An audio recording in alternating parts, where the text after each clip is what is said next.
ভারত পাকিস্তানের যুদ্ধের কারণে ভারত বলে দিয়েছে তারা পাকিস্তানের সাথে কোনো রকম ম্যাচ খেলবে না, অর্থাৎ তারা এশিয়া কাপ 2025 খেলবে না।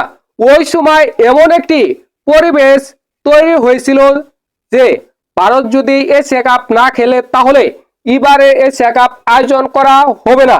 কারণ ভারত যদি না খেলে তাহলে এশিয়া কাপ আয়োজন করলে লস হবে, আর যদি ভারত খেলে তাহলে এশিয়া কাপ আয়োজন করলে অনেক বেশি লাভ হবে।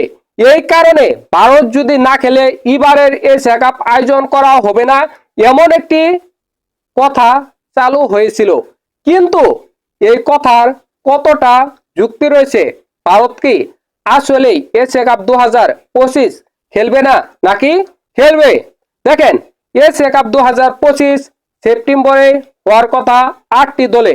বাংলাদেশ, পাকিস্তান, ইন্ডিয়া, আফগানিস্তান, শ্রীলঙ্কা, ওমান, নেপাল এবং সংযুক্ত আরব আমিরাত, এই 8টি দলে। দেখেন, যে আলোচনা বা সমালোচনা হচ্ছে সবকিছু মিলে এটা নিশ্চিত এশিয়া কাপ 2025 ভারত খেলবে।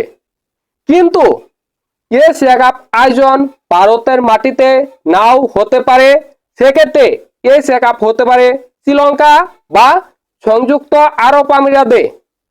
সেক্ষেত্রে এবারে এশিয়া কাপে চ্যাম্পিয়ন হতে পারে ভারত। ভারতের সম্ভাবনা অনেক বেশি।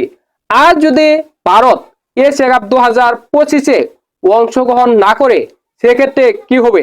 এশিয়া কাপ 2025 আয়োজন করা হবে না নাকি হবে? দেখেন, যেহেতু ভারত বাদে আরো বাকি 7টি দল থাকে, এই 7টি দল এবং আরেকটি অন্য কোনো দল যোগ করে 8টি দলে এবারে এশিয়া কাপ আয়োজন করা উচিত।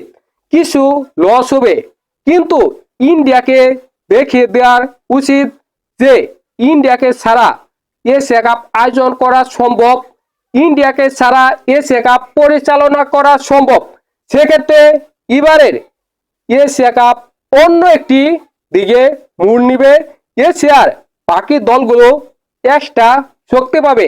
দেখেন, যদি এশিয়া কাপ 2025-এ ইন্ডিয়া অংশগ্রহণ না করে এবং এশিয়া কাপ আয়োজন করা হয় সেক্ষেত্রে বাংলাদেশ, পাকিস্তান, আফগানিস্তান, শ্রীলঙ্কা, এই 4টি দলের মধ্যে একটি দল চ্যাম্পিয়ন হবে। সেক্ষেত্রে বাংলাদেশের চরম সম্ভাবনা থাকবে, বাংলাদেশও চ্যাম্পিয়ন হতে পারে। এর আগে বাংলাদেশ তিনবার এশিয়া কাপের ফাইনাল খেলেছে, পাকিস্তানের সাথে 2বার, ইন্ডিয়ার সাথে 1বার। তারপরেও বাংলাদেশ চ্যাম্পিয়ন হতে পারেনি। এবার বাংলাদেশের সেই সম্ভাবনা রয়েছে, কারণ পাকিস্তান একেবারে নরম একটি দল বর্তমানে। শ্রীলঙ্কা মোটামুটি দল, বাংলাদেশ শ্রীলঙ্কার সাথে পারবে। আফগানিস্তান এশিয়া কাপের মধ্যে সবচেয়ে শক্তিশালী দল হবে যদি ইন্ডিয়া অংশগ্রহণ না করে। সেক্ষেত্রে বাংলাদেশের চরম একটি সম্ভাবনা থাকবে, তারা চ্যাম্পিয়ন হতে পারে যদি বাংলাদেশ ভালো ক্রিকেট খেলতে পারে।